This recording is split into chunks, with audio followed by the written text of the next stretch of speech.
Someone adjusted my boyfriend's passenger seat on Valentine's Day. Only a manipulative woman knows another manipulative woman. On Valentine's Day, I discovered someone had been sitting in my boyfriend's passenger seat. And they wanted me to find out. Because they'd moved the seat forward. I'm petite 5'3" and 88 pounds. The second I got in, my knees hit the glove compartment. So whoever adjusted the seat must be even smaller than me. My heart instantly plummeted. Most people only adjust someone else's passenger seat when they absolutely can't fit. Rarely does someone make a spacious seat cramped on purpose. This was clearly a silent declaration of war. Game.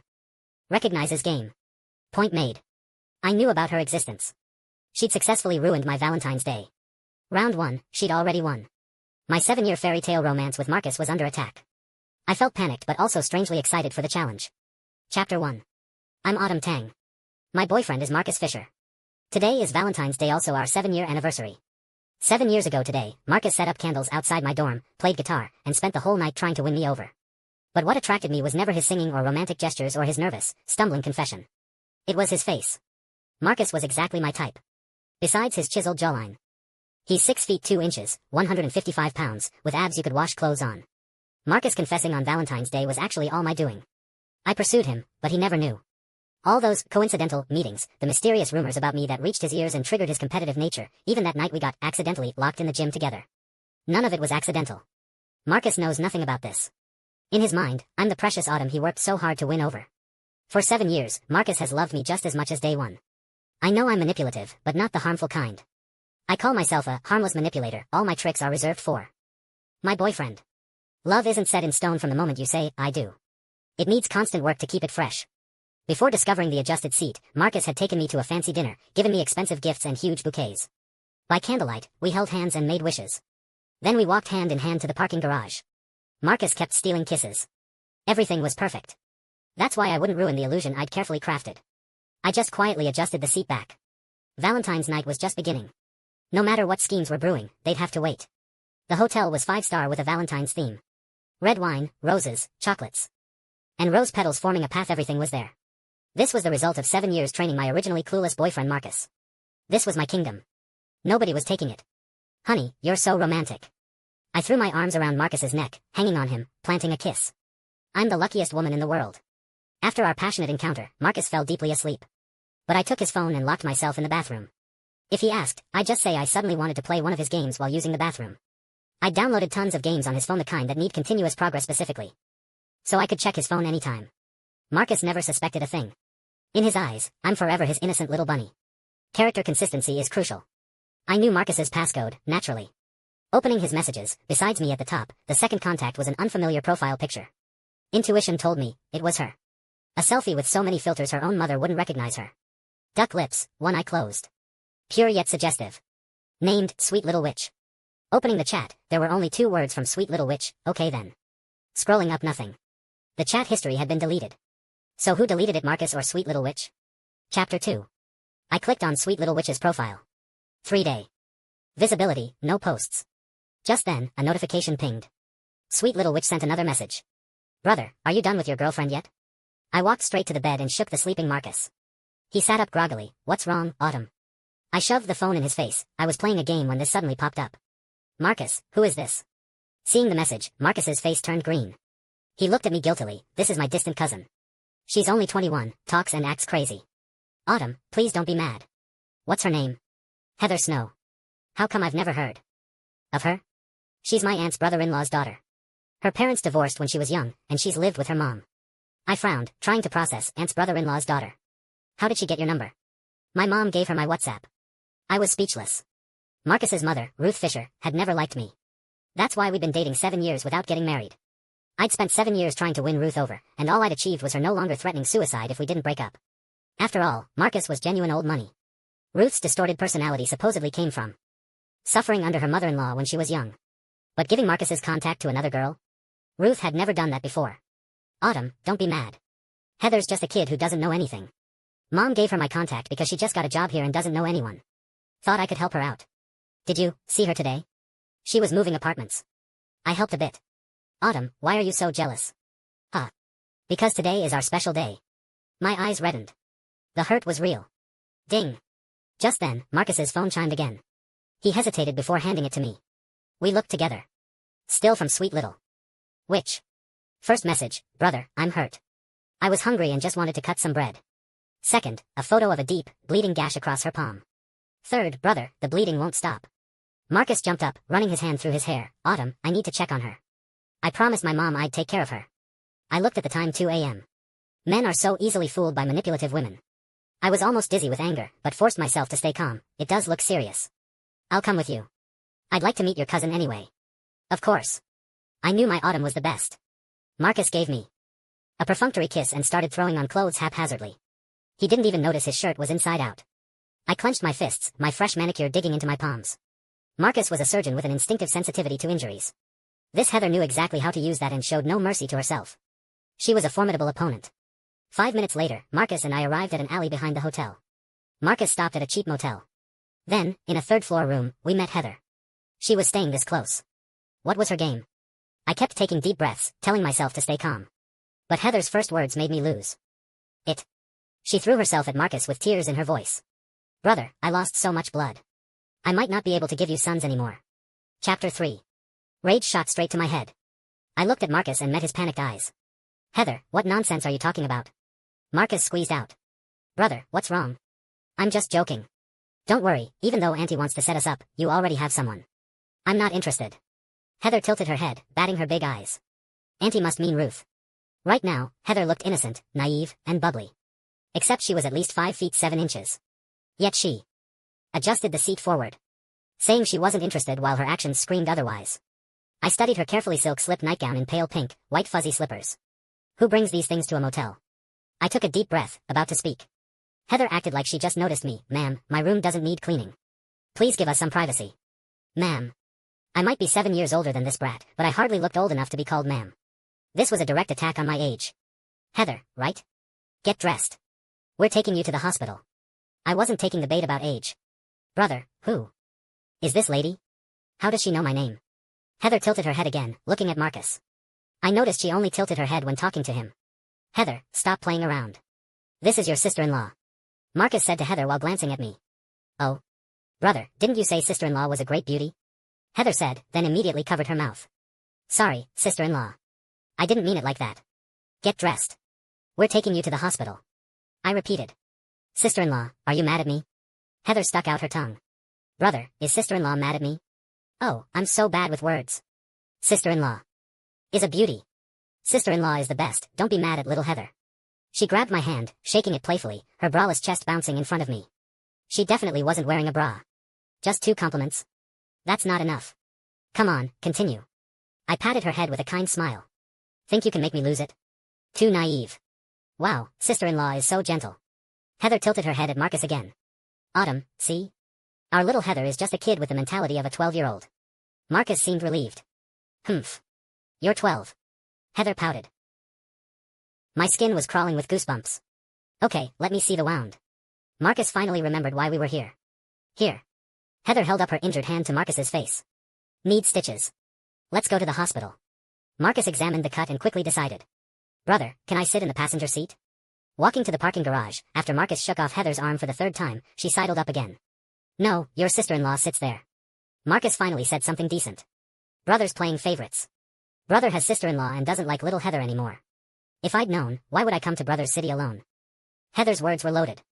I looked at Marcus. Clearly there was more to this story. I'll explain later. Marcus's face was ashen. Fine. I won't sit in front. Brother, you're so scared of sister-in-law. Huh, one look from her and you're terrified. Heather started stirring trouble. We'd reached the car. Heather, come here. I smiled and beckoned. She bounced over to me. Slap. I slapped her hard across the face with lightning speed. I heard you were poorly raised. As your sister-in-law, I should help your parents educate you. I kept smiling. Chapter 4. Wah. Heather covered her face, stunned for seconds before crying. But she crouched down while crying, her neckline gaping open, her chest practically spilling out. Autumn. How could you hit? Marcus started reflexively but shut up seeing my expression. I'm fine, brother. Don't fight with sister-in-law. Heather grabbed Marcus's pant leg. Marcus, you can't spoil children. She'll suffer in society like this. I said coolly. Wasn't Marcus calling her 12? Wasn't Heather acting innocent? I'd follow their logic. Marcus fell silent. Heather's crying quieted. Auntie entrusted this child to us. We need to return her transformed. You see how many problems she has. If you can't be the bad cop, let me. Heather, someday you'll understand my good intentions. I helped Heather up, lecturing, Heather, you're about to start working. You can't be willful anymore. You can't just sit in any man's passenger seat. Remember that. For instance, if you sit in your boss's passenger seat and his wife sees, she'll think you're a cheap mistress. She'll fire you and put it on your record. Then you'll never find work again. My boss is female. Heather clearly hadn't expected this move. She protested weakly. Heather, don't argue. Your sister-in-law is right. Listen carefully. Marcus adopted an elder stance. I glanced at him. His eyes showed clear relief at escaping disaster. So on the way to the hospital, I lectured Heather the whole way while she could only blink and nod repeatedly. I almost burst out laughing. Playing innocent and sweet isn't so easy, is it, little girl? We arrived at Marcus's hospital. He went to park while I accompanied Heather inside. After entering the glass doors, Heather yanked me into a corner. Autumn Tang, back off. She cut to the chase, voice ice cold, not a trace of sweetness. What did you say? I'd already pressed record on my phone when she grabbed me. I'm doing you a favor. His parents hate you. You'll never marry into the Fisher family. You're pretty enough, I guess, but you're already 27.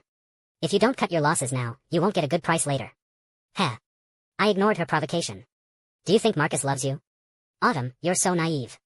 From what I know, your parents are a middle school teacher and a nurse, poor and pathetic. Your family trying to climb up to the Fishers is pure delusion. But my dad is the Fisher family's most important business partner. Even old Mr. Fisher has to bow to my father. Me marrying into their family would be marrying down. I was about to probe further when Marcus rushed in, panting. The ER doctor on duty was Marcus's junior, Jordan Bailey. My eyes lit up. I quickly walked over. Sure enough, seeing me, he rushed over with concern. Autumn. What brings you here? Where does it hurt?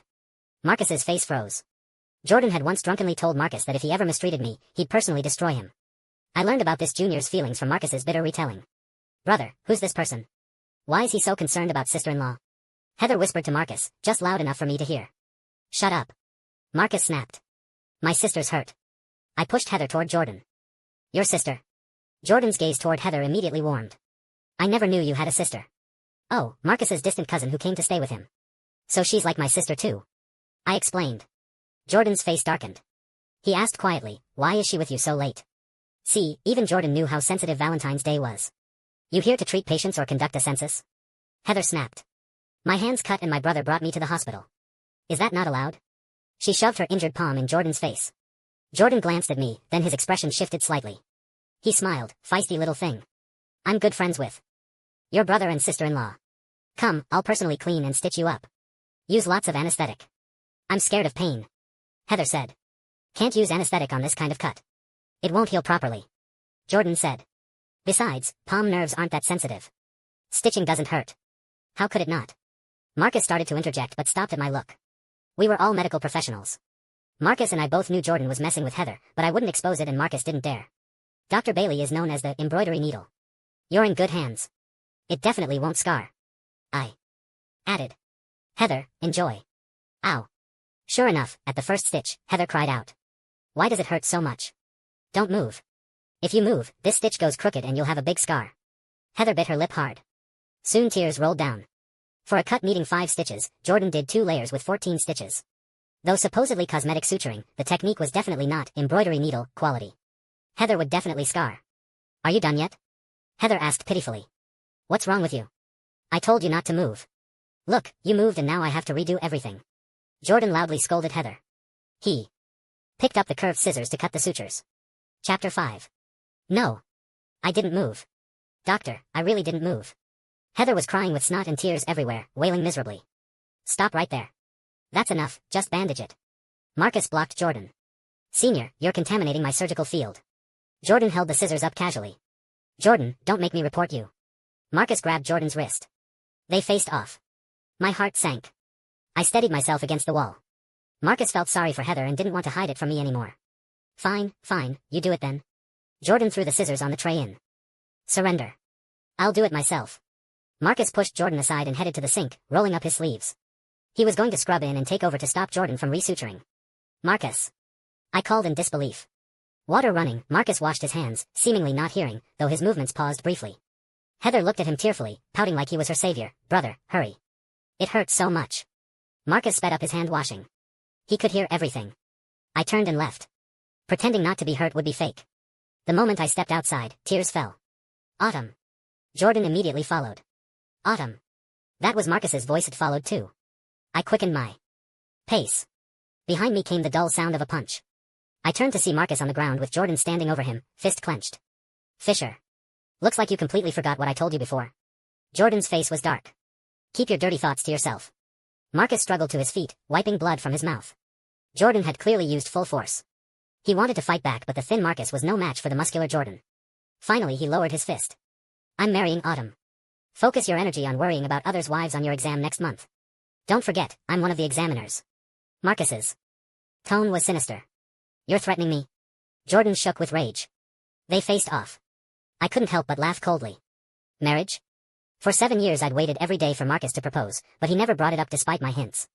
Gradually, marriage seemed to become forbidden territory between us. Now he casually said it to Jordan just for male pride. Hey. Brother. What happened to you? Just then, Heather finally ran out. Get back inside. Your wound isn't dressed, it'll get infected. Marcus immediately grabbed her, pushing her toward the treatment room. I don't care. I want to protect brother. Nobody can bully my brother.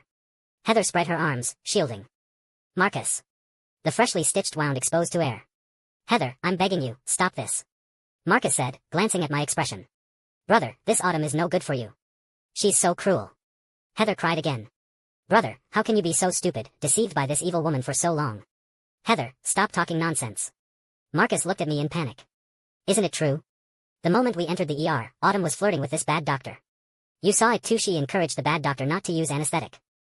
Brother, why didn't you insist on anesthetic? Brother, are you that scared of Autumn? Can everyone please stop? Please.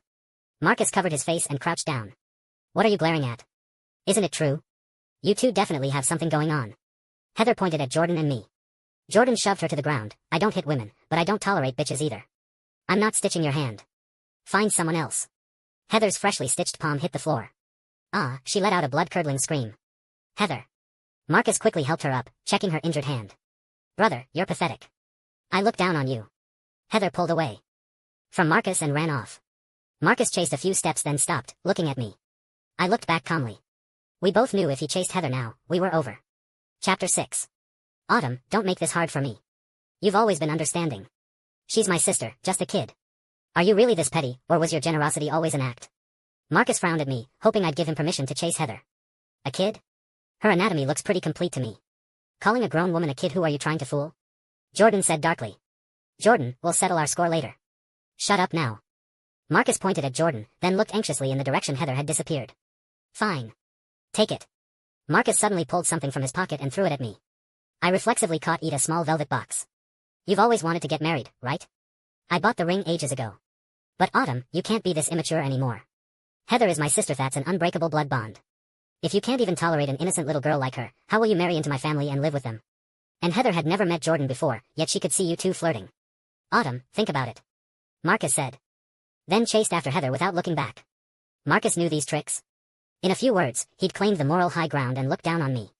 Was this really Marcus's intelligence level? They say cheating men get smarter. After Marcus disappeared, I opened the box. About a 1-carat diamond ring, standard design, our initials engraved inside. Indeed, a ring prepared long ago for a proposal. I laughed bitterly. No proposal ceremony, no romantic moment to cherish forever. Just thrown at me like throwing a bone to a dog. Marcus had ruined the proposal I'd dreamed about countless times. I squeezed the box until it deformed. Marcus, we're over. I said silently to myself. Autumn. Jordan hesitated. Is your hand okay? I smiled at him. You're rotating back to surgery, you need to protect your hands. As long as you're not mad. I was worried hitting him would upset you. You were defending me. I can tell the difference. Jordan, thank you. Autumn, where are you going? Jordan called as I turned to leave. Back to the hotel for my purse. I'd left it in the rush. Wait, I'll drive you. Jordan followed. You're on duty. I waved him off. The 3 a.m. hospital was deserted outside. Night wind swirled leaves. Passing the parking lot, I saw Marcus's car was gone. So fast? Where did he go? Where did they go? I stood there, annoyed. Why didn't I drive myself? Autumn. Jordan caught up, clicking his car keys. You're on duty, how can you drive me? What about your bonus? Go back. I grabbed him. I already called my attending to cover. It's so late, I can't let you go alone as a woman. Jordan pulled me toward his car. Chapter 7.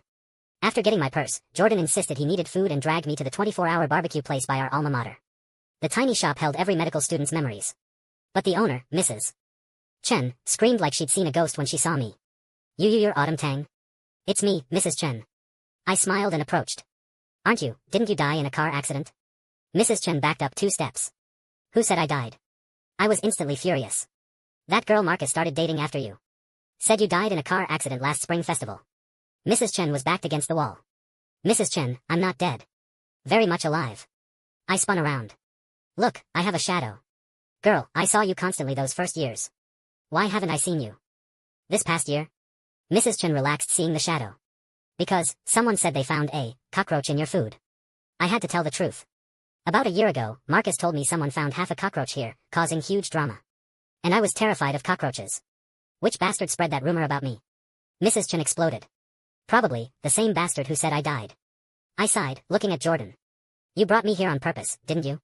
I hit him. He nodded, grinning. Mrs. Chen, what did Marcus's new girlfriend look like? I asked. Tall, thin, talked in this sickly sweet voice. Mrs. Chen shuddered at the memory. From her description, I knew it was Heather. Oh right, I specifically saved the security footage when they first came. Let me find it, might still have it. Mrs. Chen clapped. 10 minutes later, a security video was sent to my phone. I saw Marcus and Heather sitting beside him. The way couples in love sit on the same bench, unable to bear separation for a moment. I watched them hold hands, feed each other, exchange saliva. The footage was dated last March, 3 a.m. Marcus and I used to come for late-night snacks at 3 a.m. too, after burning energy all night. He and Heather were probably the same. Save it to your cloud for me. I forwarded the video to Jordan. 7 years, basically a woman's best years. I'd wasted them on a dog. I'd been wearing a green hat for who knows how long. Jordan sat across from me, watching me snap my chopsticks. After hesitating, he asked, Autumn, what's your plan? Chapter 8. Before I could answer, Ruth Fisher called. This was only the second time in 7 years she'd called me directly. I immediately declined. She kept calling. 7 times. Did someone die? I answered. Little vixen. Getting bold now? Daring to hang up on me? Ruth's shrill voice immediately sounded. What do you want? I asked coldly. Acting like nothing happened? You bullied our Heather until she has a fever. She screamed at me. Huh, she has a fever? I was instantly happy. The result made sense. Contaminated wound, no bandaging, running around at night. So Marcus had taken Heather to his parents' house. Made sense they kept complete suturing supplies at home. You can still laugh. She just had seizures. Get over here right now and apologize to Heather. Ruth ordered. Just then, phone static, someone was grabbing it. Seconds later, Marcus's voice, Mom, I'm begging you, stop. How will they get along later?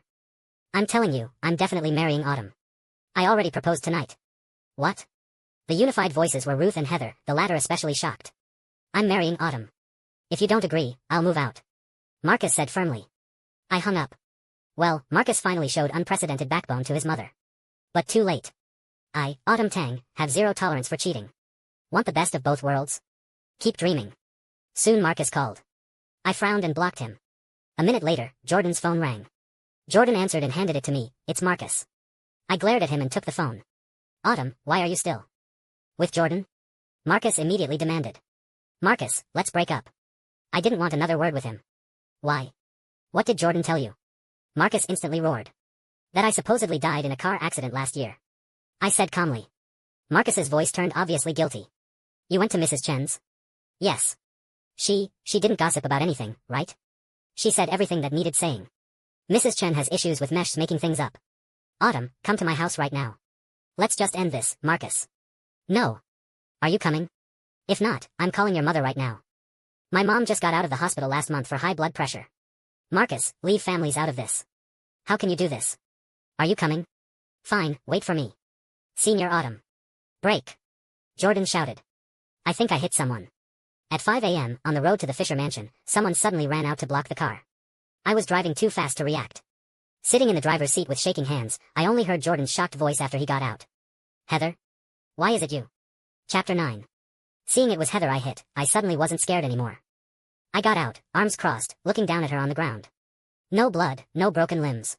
I relaxed further. You, bitch. Heather saw me too. She looked extremely weak, deathly pale, blood seeping from cracked lips. Where are you hurt? I examined her.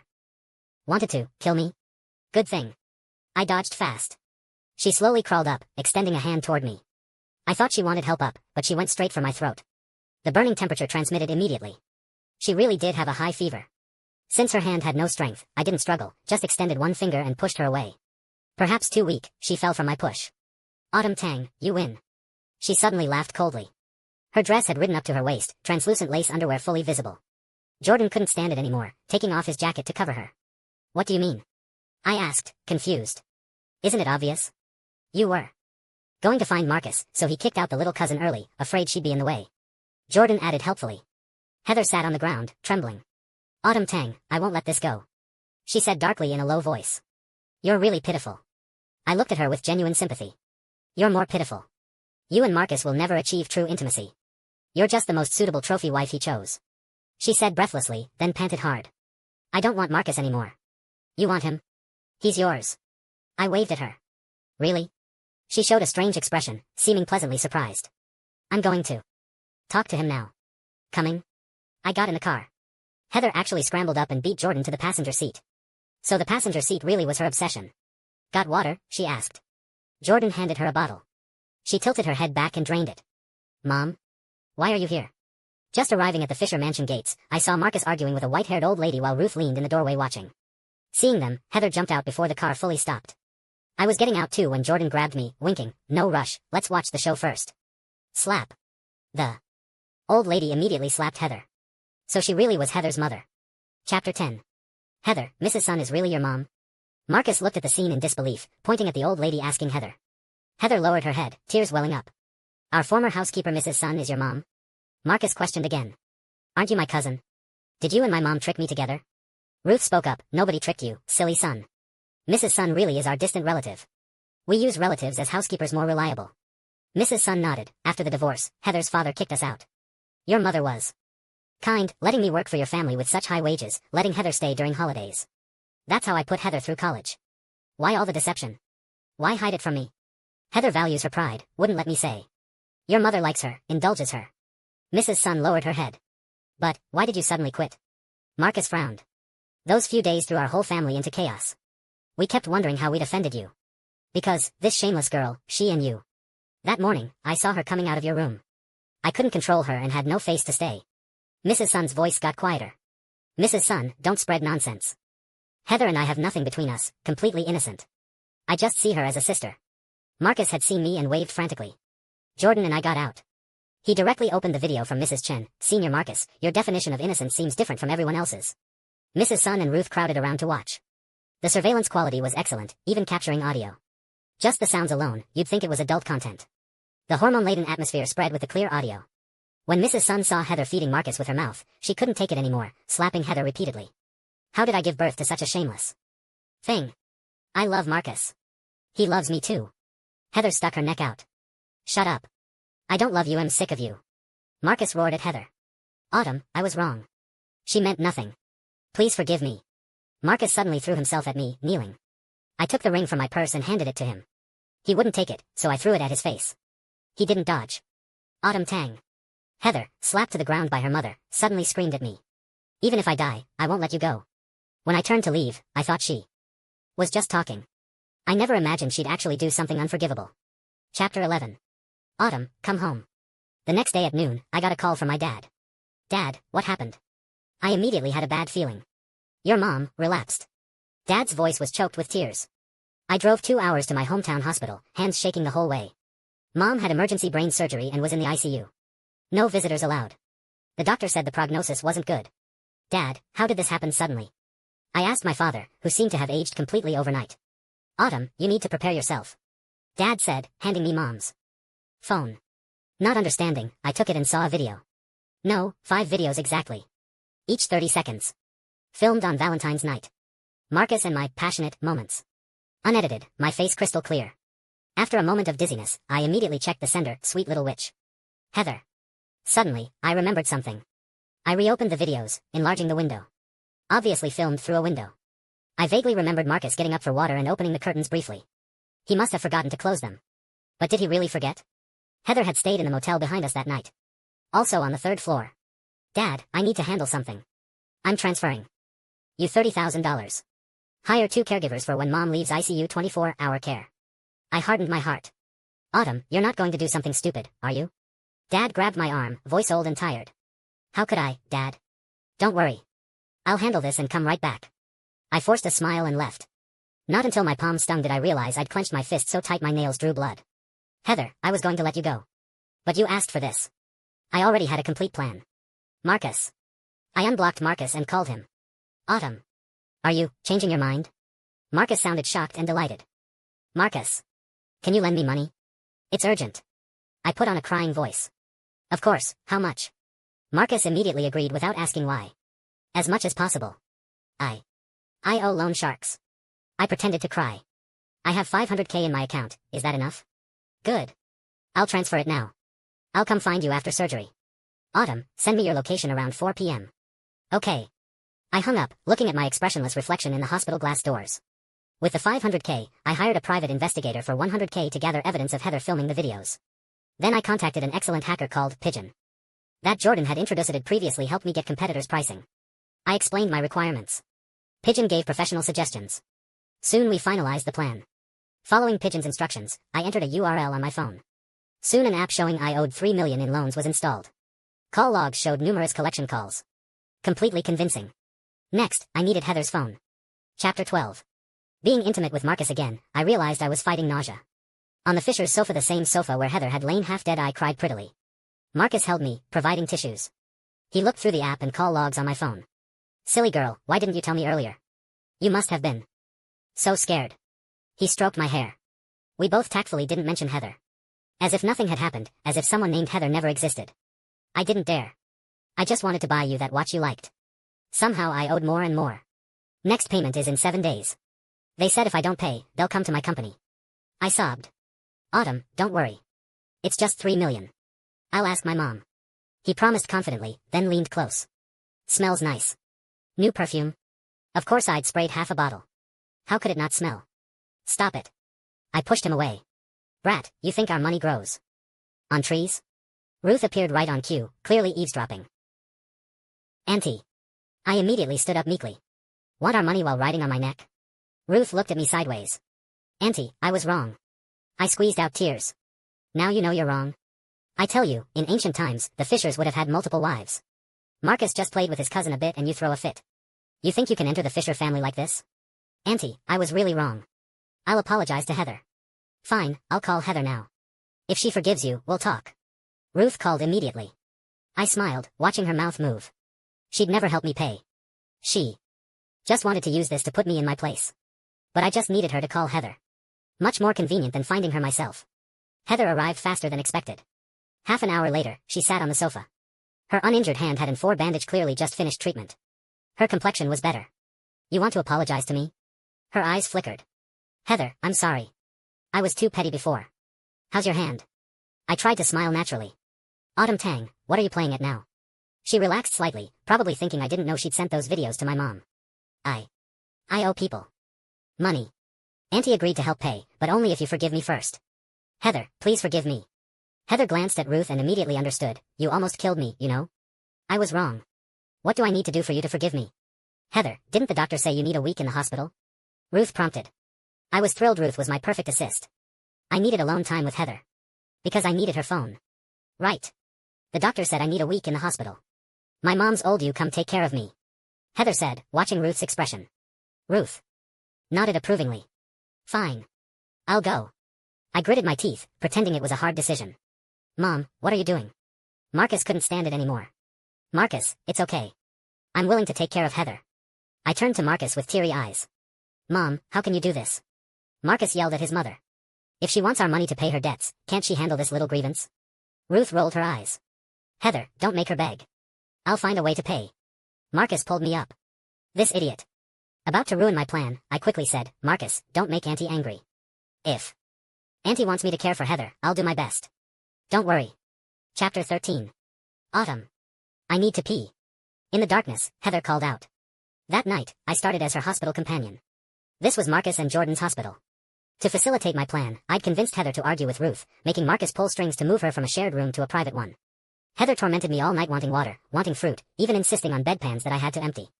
But this gave me the opportunity to slip sleeping pills into her drinks. The pills came from the private investigator I'd hired. He had diverse business operations.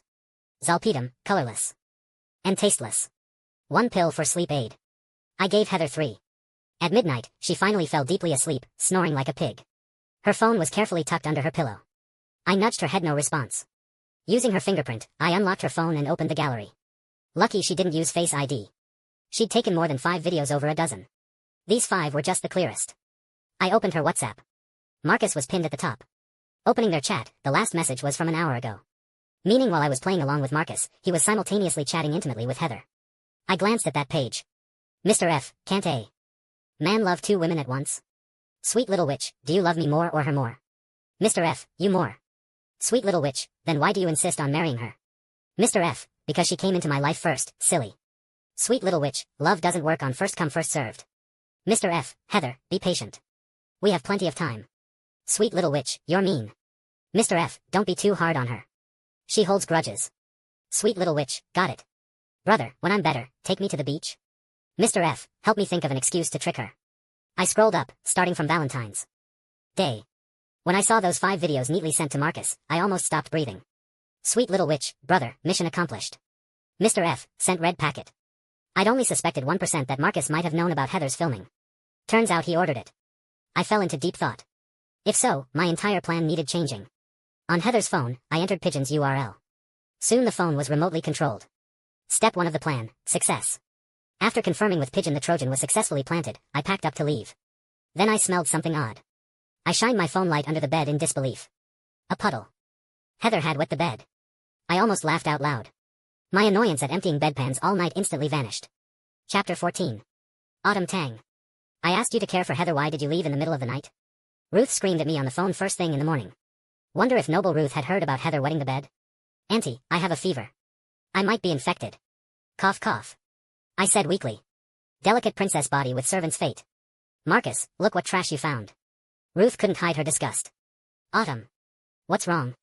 Marcus's voice came through. Marcus. Cough cough. My head hurts, my whole body aches. Cough cough cough. I sounded feeble. Where are you now? My apartment. Wait for me, I'm coming right now. Less than an hour later, Marcus arrived.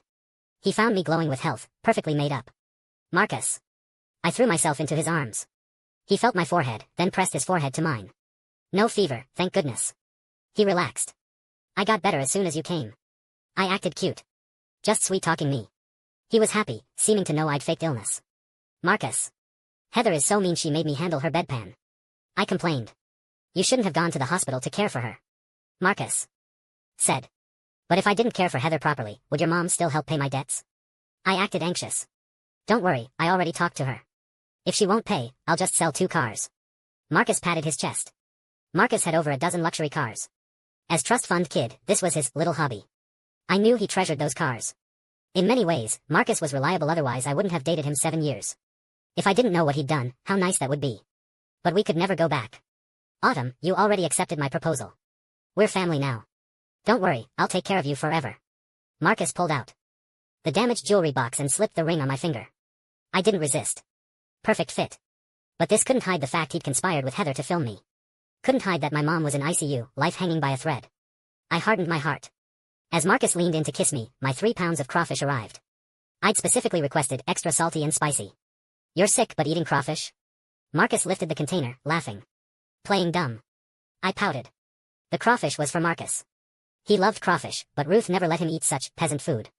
Only at my place could he gorge on crawfish without being scolded. I suddenly wondered if his obsession with me was partly due to Ruth's strong opposition. Autumn's the best. Marcus put on gloves and started on the crawfish. After a dozen, he was sweating profusely. Opening my fridge, there was only 1 liter of Coke.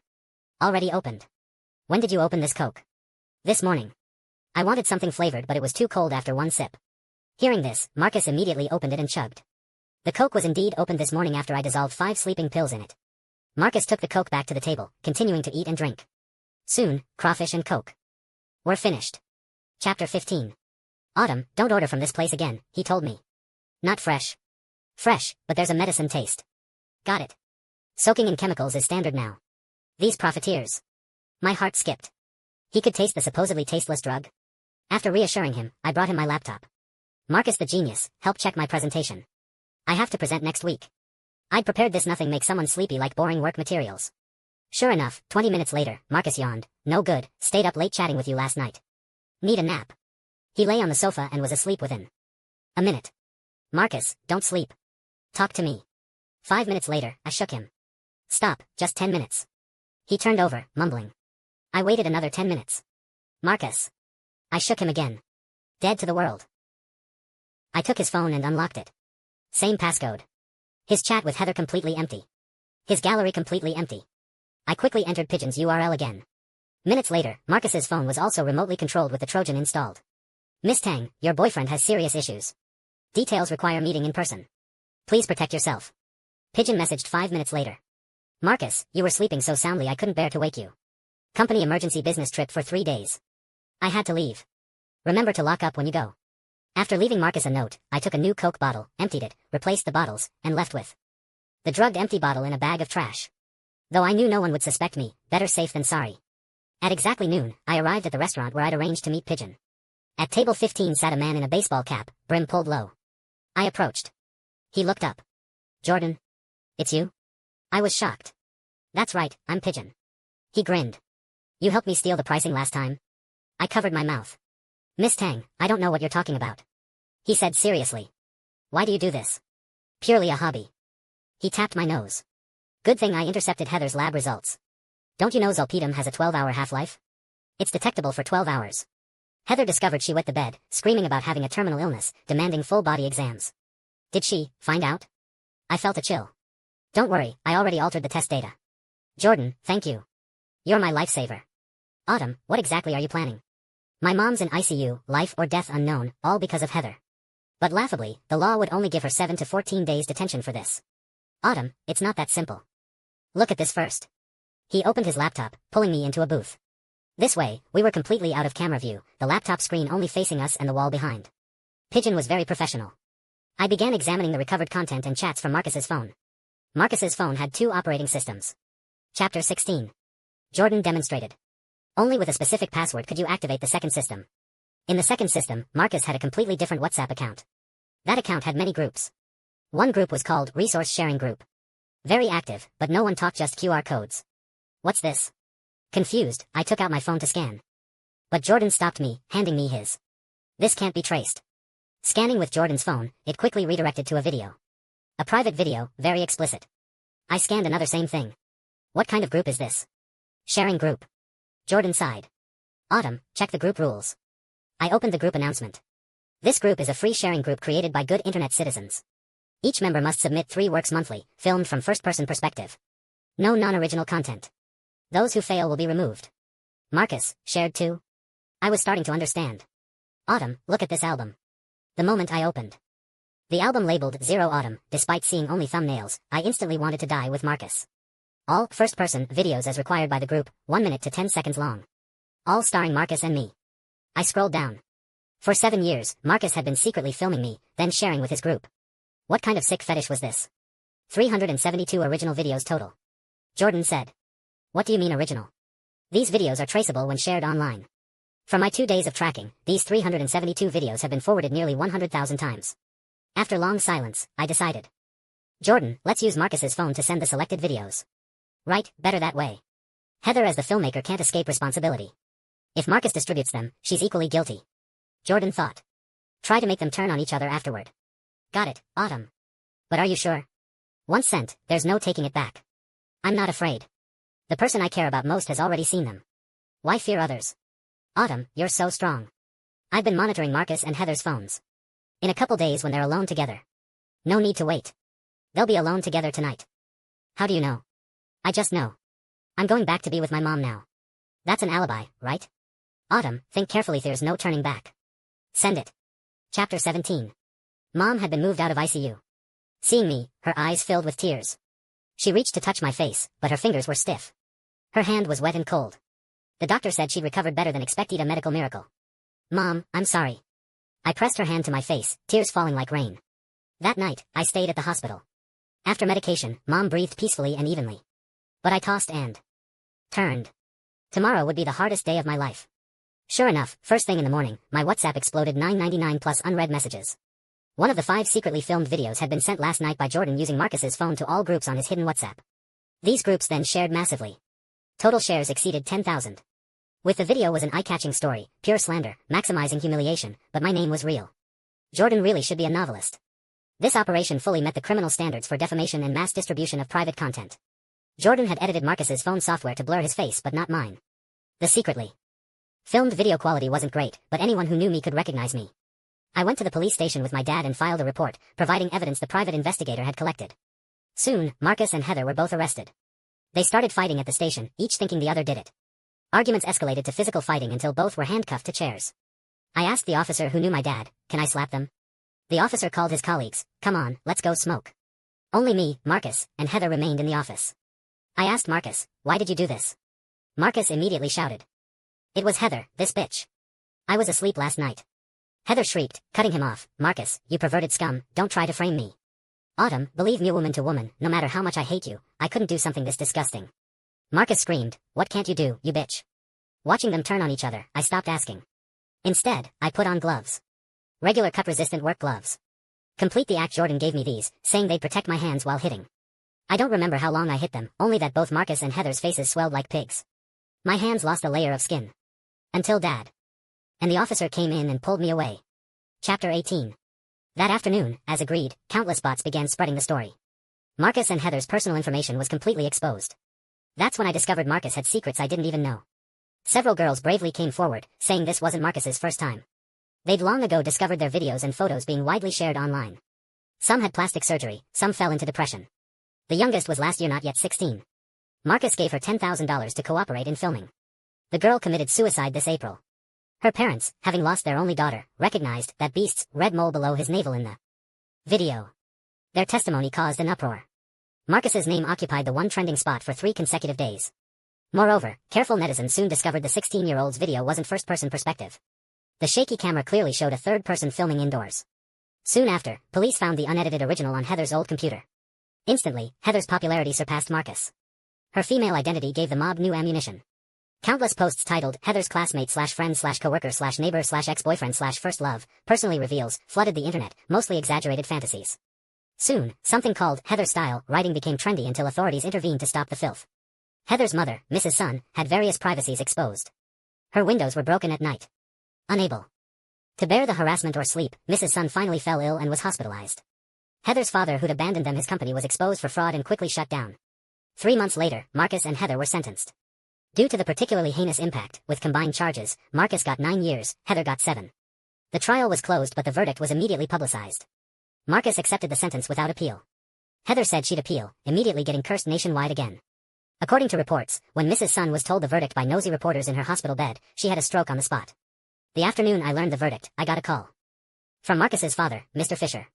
In 7 years, I'd only met him 3 times. My impression was someone always energetically rushing around. This time, his voice was like my father's when he saw my private videos old and tired. He wanted to compensate me financially. I refused. He said he was apologizing on Marcus's behalf, that he'd been too busy while his wife didn't know how to raise children, and he'd divorced her. He said, "I thought I'd raised a life-saving angel, but it was actually a shameless demon." I had no comment on his words. That night, I got another call from Marcus's grandfather, old Mr. Fisher. Of the whole Fisher family, he was the elder I liked most. The old man had mild Alzheimer's and had been in an excellent care facility since last year. Somehow he'd heard the news. He called crying continuously, apologizing to me. For a moment I even doubted myself, wondering if I'd gone too far. But I quickly pushed away the regret. Despite massive cleanup efforts, my private videos still sporadically circulated online, with people even posting to buy them at high prices. I didn't know how this atmosphere formed, but the malice toward women chilled me. I quit my high-paying pharmaceutical job and began advocating for girls with similar experiences. Gradually, my account gained more followers. I and some like-minded partners established a non-profit organization. With donations from women's organizations and caring individuals, we created a foundation to help women whose privacy had been violated, threatened, or trampled defend their rights. A year and a half later, after the rain cleared, my mom finally threw away her cane and took her first independent step. The doctor said Mom's strong will to live created a miracle to fully recover soon. Jordan and I stood a step behind Mom, protecting her. But Mom wanted us to go away, glancing at Dad. "Old Tang, you come. Let the kids rest." Dad quickly ran over. Jordan and I both laughed. Mom was creating opportunities for Jordan and me to be alone, sparing no effort. "Autumn, besides marrying me, you probably have no choice this lifetime." Watching my parents slowly walk away, Jordan said quietly, "Why?" "Because we share a secret to take to our graves hand in hand." "Are you proposing?" "Yes, Autumn, this is the 100th proposal, with the rainbow in the sky as witness." I looked up. Indeed, a beautiful rainbow hung high. The end.